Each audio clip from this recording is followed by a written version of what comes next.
for this session, we have an assistant director for student programs and engagement, Riley Fickett, and the director for undergraduate academic advising, Melissa Jenkins, and they're going to talk about what they do respectively in regards to like campus life for Riley, and then what academic advising does with Melissa. Great. Well, hello, everybody. As Harrison said, my name is Riley Fickett. I am one of the assistant directors in student programs and engagement. And what our department does is anything that is regards to like student involvement outside of the classroom with clubs and organizations and student programming, we're the place for you. So some of the things that we'd like to highlight for what our office does is we manage our 130 plus student organizations on campus. We have a whole bunch of student organizations. Actually, next Friday, we're going to be having a virtual activities fair. We have switched to virtual because of COVID for this activities fair, but it's all on the Campus Groups platform, which I'll show you in a couple of minutes. But that's a great opportunity for you all to kind of get to know all of our student organizations that are on campus. They're all looking for some new members, and they will welcome you guys with open arms. So if there's anything that you're interested in getting involved in outside the classrooms in terms of a club or an organization, definitely check out Activities Fair. You're going to have a bunch of officers there ready to welcome you and answer questions about what they do. We also have a really active fraternity and sorority life community that our office oversees. We have both fraternities and sororities on campus. I think, Aaron, correct me if I'm wrong, we have 4 sororities, and I think, do we have 11 fraternities, or is it 10 fraternities? I think it's only 6 now. Oh, okay, so I'm way off. Yes, yes. but we do have organizations that are, open to everybody. We're actually going to be starting our spring recruitment process very, very soon. So if you are a transfer student that's interested in getting involved with our FSL community, definitely keep an eye out on your email. Folks who are first year students will not be eligible for recruitment this semester, but will be eligible next semester. But if you're a transfer student and you've already completed 1 semester of coursework, you will be eligible for recruitment. So definitely keep an eye out for that as well. Student programs and engagement is located in the student center. So when you guys do arrive onto campus, you'll definitely be able to, come to the student center and check it out. Our office actually manages that building. We have a bunch of student staff who run the building. They do room setups. They help students with like printing at the business center, and really kind of help out students if they need any facilities in that space. In that space, we have our student affairs division offices located on the 3rd floor, including SP&E. We have a couple of different dining locations. We have Harry's Pub, which a lot of our upperclassmen students really love to enjoy on the weekends. There's a Dunkin' Donuts location in that building. We also have a space called the living room, which has pool tables and ping pong tables that a lot of folks like to use and hang out. Also a lot of really great study locations and spaces for organizational meetings. So it's a really active part of our campus community. So definitely make sure that you're checking out the student center when you do get to campus. And we also manage a lot of large scale programming here on campus. So some of our big traditions include Winter Welcome Back, which will be happening this next upcoming weekend. So once everybody's back on campus, it's the weekend after the first week of class. Like I said, we're going to be having our activities fair. We're going to be having something called Winterfest, which is a great event where we have food trucks and we have like giveaways, and it's just like a great opportunity to hang out and kind of like see how vibrant our community really is. We're going to be doing a virtual like kind of coffee house concert kind of thing. We're also going to be doing a trivia night over that weekend. So definitely keep your eye out for a more detailed schedule for next weekend. We also have Spring Day this semester, which students absolutely love, and I absolutely love as well. We have a big time concert right at the end of the semester, including like a whole day worth of activities. We also have things like our Black United Bodies fashion show happens during the spring semester. We have a chapter of Relay for Life who holds their Relay for Life event during the spring semester. So there's a whole lot of things happening in the spring semester that our office helps to support and manage. I don't know, Harrison and Aaron, if you have any highlights of the spring semester that you're really looking forward to that you can share with our students here. Sorry, I forgot to unmute myself. Yeah, so I'm in the senior class cabinet. Erin is my president, but anyway, so she might be able to like elaborate more on events if I forget anything. So I'm super excited for like our senior events that are coming in. I'm assuming now that I say this, though, I realize not everyone here is a senior. Like things that I am excited to do, like tradition wise, get back is spring day. We haven't had like an official like full one since my freshman year. So yeah, that's a while ago. We had a good one last year though, still like we were still able to do like a lot with it. So that was exciting. And yeah, other big things. Oh, Winterfest. Yeah, you already mentioned that Winterfest is coming up, but I do love like when we get the free food trucks and everything. Anytime that there's like a food truck around, it's amazing. And one other, I'm trying to think of what it's called. Are we doing Super Bingo? Yes, Super Bingo will be. That's the one that I'm looking Oh, for. Do you want to explain Super Bingo? Yeah, sorry, Harry, I didn't mean to cut you off. No, because I was stuttering because I was forgetting that it was what the comedy show was called, but it's a comedy. Oh, that's a good one too. That's coming up too. So we're gonna have a really fun spring semester. But yes, Super Bingo. Yes. So bingo is really common for like any like Bentley activity. I think they do them around once a month still, I believe, through our campus org called TNT, which stands for Today and Tonight. But CAB puts on Super Bingo. So it's really just like really great prizes. Like we're still playing bingo, but they're like awesome. Like it's sports tickets, iPhones, AirPods, like really big things, which are really exciting. So people get really into it and like scream a lot. So it is a fun environment to go to Super Bingo. Even if you're not playing, if you're just there, it is so much fun. So definitely recommend going. It's a great time. And usually CAB will like put on a theme, and if you like dress to the theme, you get like an extra bingo board. So it's a really good time, and everybody really looks forward to it. So, but yeah, so those are some of our really big traditions that are going to be going on this semester. I wanted to quickly show you guys campus groups. You all should now have access to campus groups, and I'm sure throughout the orientation program, you're going to be asked to look at campus groups quite often. So let me just give you a quick overview of what are some highlights of this platform that is really going to help you kind of get connected to the community and see what's going on in terms of organizations and events. So let me share my screen really quickly. Can everybody see my screen? Yes. Perfect. Okay, so when you log into campus groups, this is what you're going to see. You log in utilizing your Bentley email and your Bentley password, so you don't have to create a new password for campus groups. Whatever your Bentley password is, that's what you use to log into campus groups. And you go to bentley.campusgroups.com to get there. Again, this is probably going to be reiterated over and over and over again during the orientation program. But if you ever have any questions or issues logging in, just let me know and I'll help you out. So what you see here is you're going to have a slew of upcoming events here. You're going to have some groups listed. If you are involved in an organization, it's going to populate under here under My Groups. So everybody's section here is going to look completely different, just depending on what organizations you're involved in. If you're ever interested in figuring out what organizations are on Bentley's campus, what you can do is you can drop down this menu here and then click All Groups. And then you can kind of scroll through all of the organizations that we have on campus.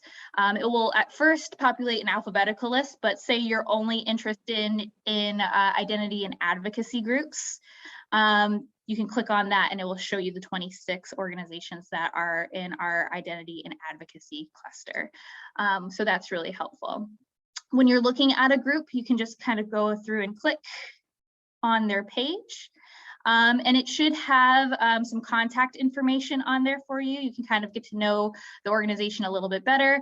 You can click on officers and you can reach out to either the advisor or the president, send them a quick message, and they'd be happy to help you with whatever question that you might have. Going back to, actually, if you go up to events here on the top, this is another really great way to figure out what's going on campus. All organizations have to put their events into the campus group's calendars, so you will know what events are coming up in the near future. So the events calendar is really cool because you can really kind of narrow it down based on what it is you're looking for in an event. So say you only want to see a specific group's event, you can kind of filter it out by group. If you only want to see events put on by academic groups, you can do it by group type. One of my favorite things to do is filtering out by event tags. So every event will be tagged with different kind of details. And so if you only want to see events that are serving food, you can click on the food event tag and you'll know that there will be food at this meeting or event, which is really cool. And you can really filter it with as many different filters as you want to find the perfect event for you. But always be checking back on this events calendar. It's going to be updated every single day, and it will definitely help you kind of figure out what it is that you want to do on campus. But yeah, so that's pretty much everything for SP&E. It's a very quick overview. We do a whole lot on campus. You're going to see us around all the time. But if you have any questions whatsoever, don't hesitate to reach out to me or anybody else on my team. You can either email me at rfickett@bentley.edu, or we have a GA, it's GA_SPE at bentley.edu, and we're happy to help you guys. But welcome to campus. We're looking forward to meeting y'all, and I hope you have a great rest of your orientation. Thank you. Excellent. Okay, well, welcome everybody. My name is Melissa Jenkins. I am the undergraduate director for academic advising. So most of you should have, or all of you, I hope, registered for your classes a few days ago. We have reviewed those schedules and we have reached out to those students who have created schedules that either don't make sense or might need a little tweaking. So if you got one of those emails, I hope you responded.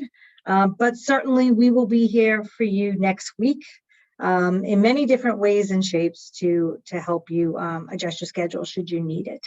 So academic advising is housed in academic services, which is in the Jennison building. So it's right in one of your academic halls. It's a pretty busy building.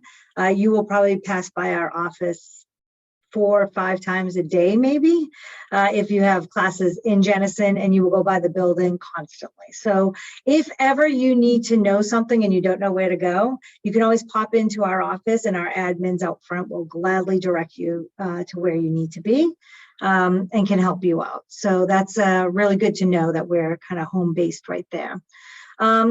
In academic services, we have a couple of functional areas. In addition to academic advising for undergraduates, we also have the graduate school advising. So as you move along in your Bentley career and you're starting to think about graduate school potentially at Bentley, you can start to have appointments with them to start talking about either a blended term or how to apply as a Bentley grad and keep moving through in your program. We also have some academic programs that are blended. So in other words, there are ways to do your graduate degree a lot faster by combining some of your undergrad and grad work at the same time. So you'll learn more about that in your coming years. And if you're interested, you'll be working really closely with our office as well as the program director, and then you'll incorporate the grad advising. We have disability services. So for those who have had accommodations for their academic and learning in prior, whether it's K through 12, or if you're a transfer student at your previous institution, if you're interested in getting accommodations, you can visit our office and speak with one of the Stephanies. They're both Stephanie, so it's Steph and Stephanie, not to be confused. And they can work with you to put in your paperwork for an accommodation evaluation.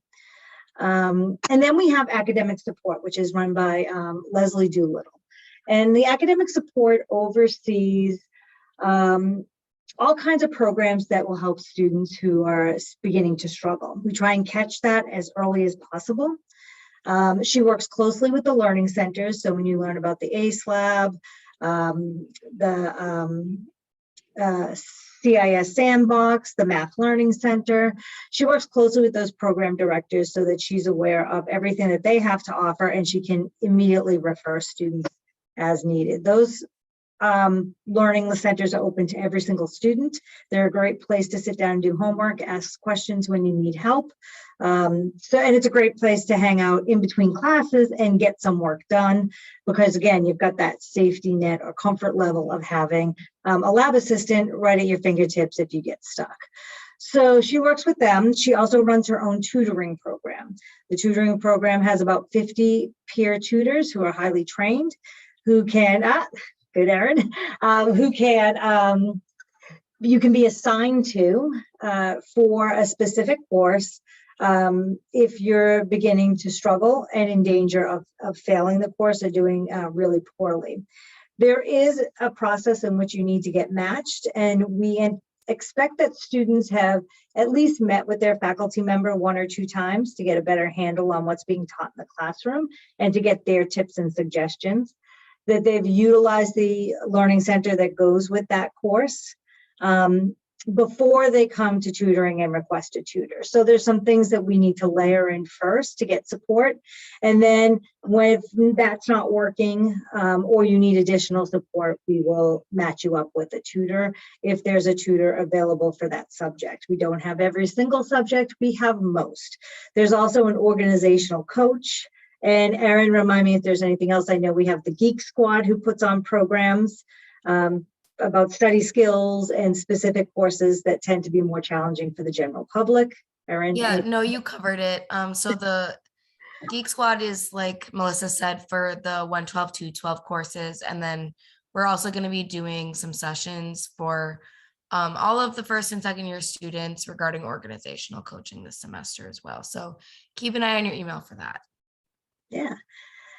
And that's fantastic. And again, you know, some students who are commuting tend to think that maybe their organizational skills are not as great because they're not living on campus and attending classes. So kind of the commuting disrupts the staying engaged and staying organized. So definitely having conversations with the organizational coaches from a commuting standpoint might be a really great idea.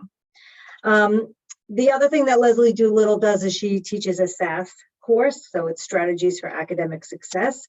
So if a student finds themselves on academic warning or probation, they will work closely with our office and they will take the strategies course, which many students after they've gone through it have been super grateful for, because at the end of it, they come out a much stronger student with better habits, and they're able to be more successful. So really, our office is kind of the catch-all for everything about academics and academic support. The way our advising model is structured in a way that first-year students come in, they're assigned to first-year seminar. They are given an instructor, a professor who teaches that course. That will be your advisor for the first year. You'll also have a student facilitator, which is, again, another highly trained upper class student who will help teach the course. They're going to advise you through your first year, and you will work with them. That doesn't mean you can't come to our office. You can still come to our office if you'd like to, but they're the ones that are going to tell you what to register for in November, and you should be seeking them out. Nope, sorry, it's not the fall, in April, and then you should be seeking them out again, maybe in the spring, but we might actually start a new model and switch you all to us anyhow. So that's probably going to happen. The way our model is designed is once students go into their sophomore year, but I think you guys are going to jump in a little early if you're a first year student. You'll be assigned a professional advisor who will stick with you for the full 3 years that are left. Transfer students are going to take a transfer seminar course. They will be taught by professional advisors, and that will be your advisor for the full time that you are here. You can see us at any time during our drop-in hours. So we have drop-in hours weekdays from 11 to 3. That is also staffed predominantly by our peer advisors. So again, highly trained upper class students who can do 10-minute quick meetings to talk about quick registration questions, highlight a policy or help you with a procedure, talk a little bit about what might be going on in one of your courses and give you some suggestions to help you better understand what's happening or where you can get support. So drop-ins are 10-minute, maybe 15 quick hit conversations so that you can get what you need and move on. You can make appointments in our office to see an advisor through Workday. So you go into the Workday portal and you can choose to see us either in person or via Zoom, which is super convenient for our commuter students. So if you have a very busy schedule, know that each one of us is assigned one day where we only do Zoom.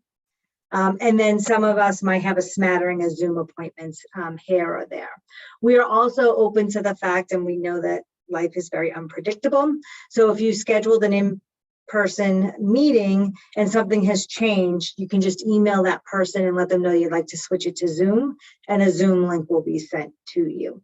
What's a little bit harder is when you're scheduled for Zoom and you want to be seen in person. We're trying to make sure our traffic flow is a little reduced, not as reduced as much as we have in the past with COVID, but we're still trying to be mindful of keeping our capacity a little bit lower than normal. So super flexible in terms of switching things from in-person to Zoom. For the first 2 weeks of the semester, we're doing everything via Zoom. So drop-ins have a drop-in link where you can see advisors by Zoom.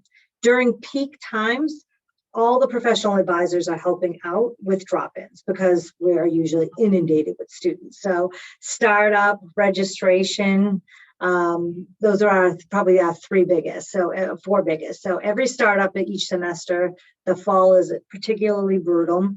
And both registration periods in April and November. For about 3 weeks, we are slammed with students. And when we say slammed, meaning back in the day, we would have a waiting room with about 20 to 25 students at any given time waiting to be seen.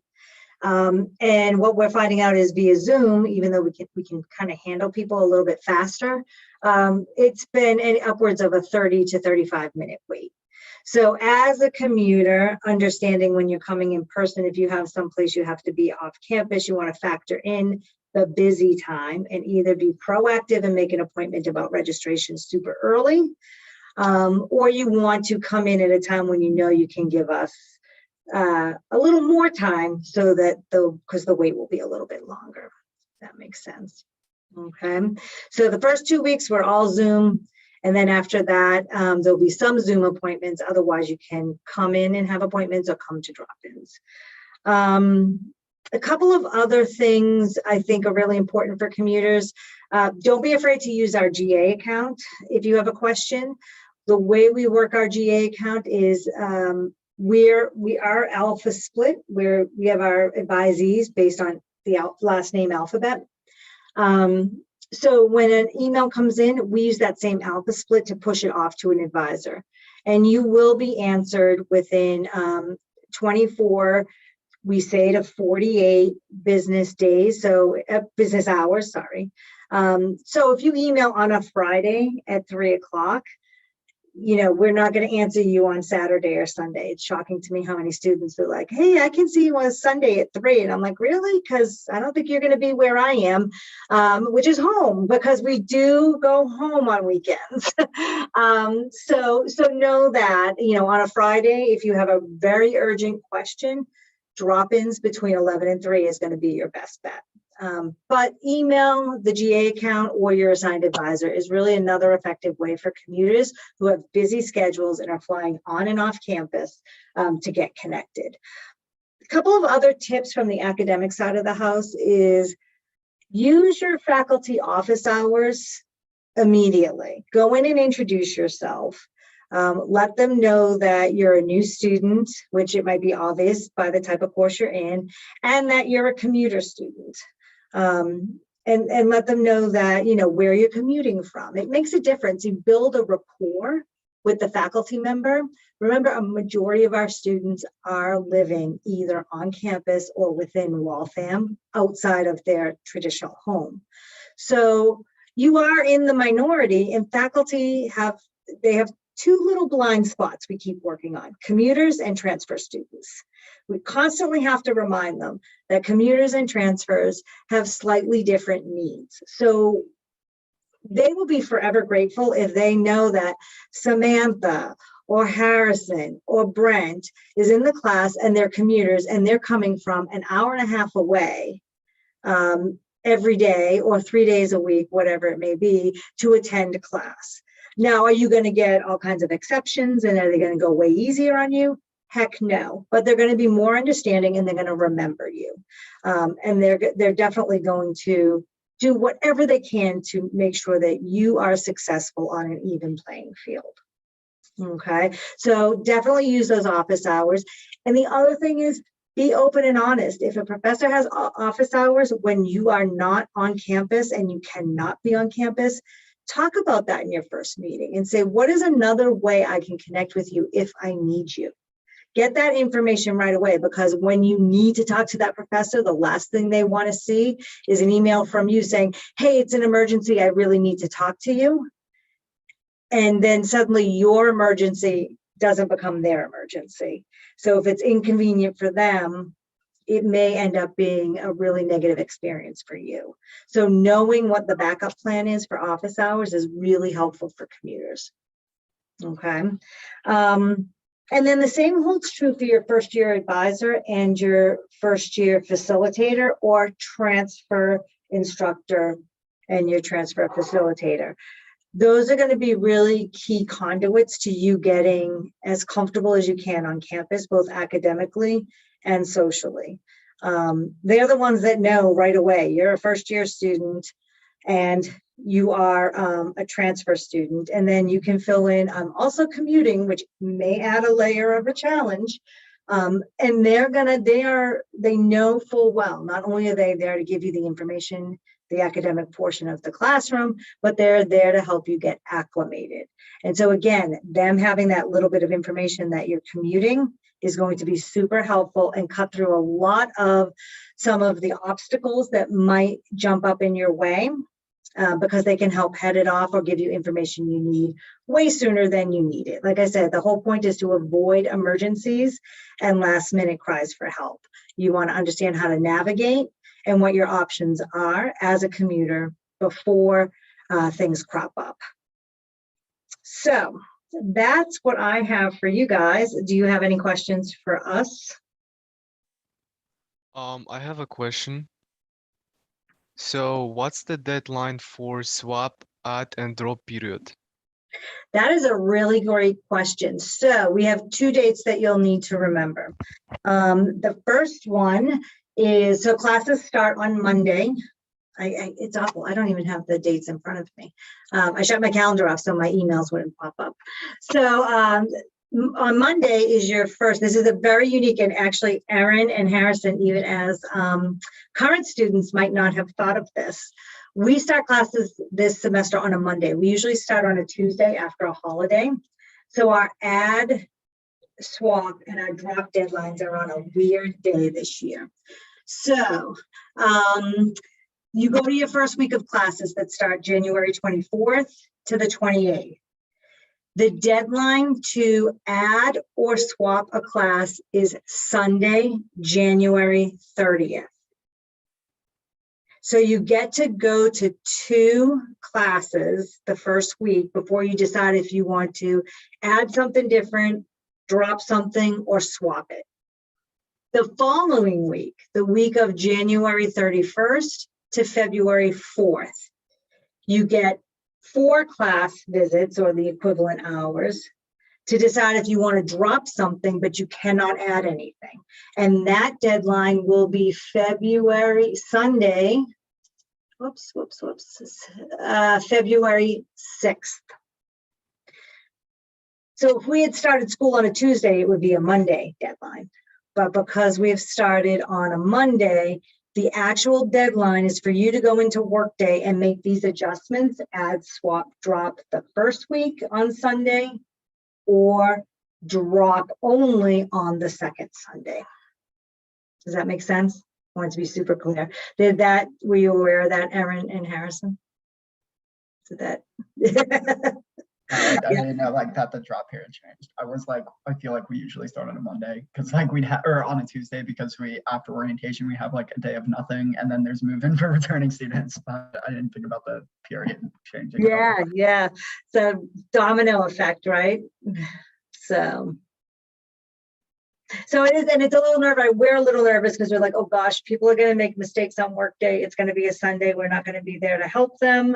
So you will be blasted with reminders and support to make sure you take care of everything. I always tell students, make sure you take care of everything at 3 o'clock the day of the deadline or the weekend, the Friday before the deadline, if it falls on a weekend, because then we have an hour and a half left of office time to help you. So I always tell students it always should be 3 o'clock the day of the deadline or the weekend before the weekday before the deadline. Got it. Thank you.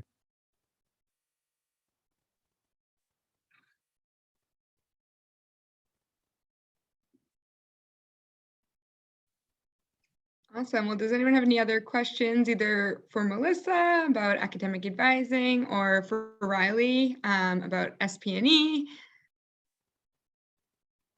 Oh, actually, I just checked in the workday, the closest appointment for academic advising is February 2nd.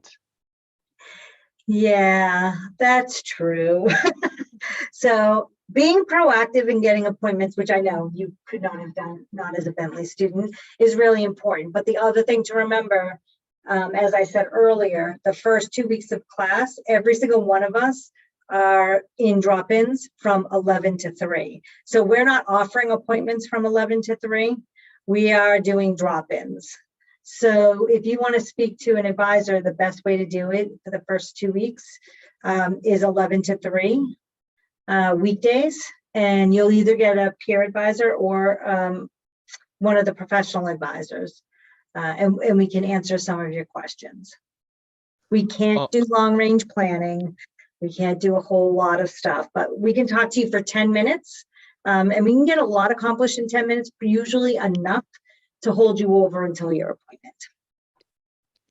How can I join those sessions? So we're going to be sending out emails with the Zoom link. It's also on our website. So I actually can join these sessions today, right? Nope, they start on January 24th. Is that the first day of classes? Yeah, January 24th they start. Okay, got it. Thank you. You're welcome.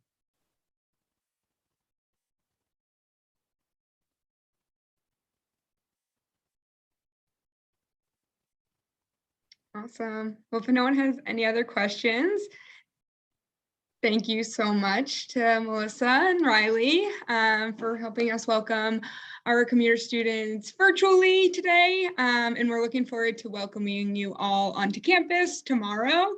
So commuter student check-in will start at 8 a.m. in Lindsay Hall. And then our welcome will start at 9 a.m. So we'll be there from 8 to 9 to check you in and get you started. And then you can head over to our orientation welcome. And we have a full day of orientation planning planned for you all tomorrow. So thanks for joining us today, and we look forward to seeing you all in person tomorrow. Bye, all. Bye, everyone. Thank you.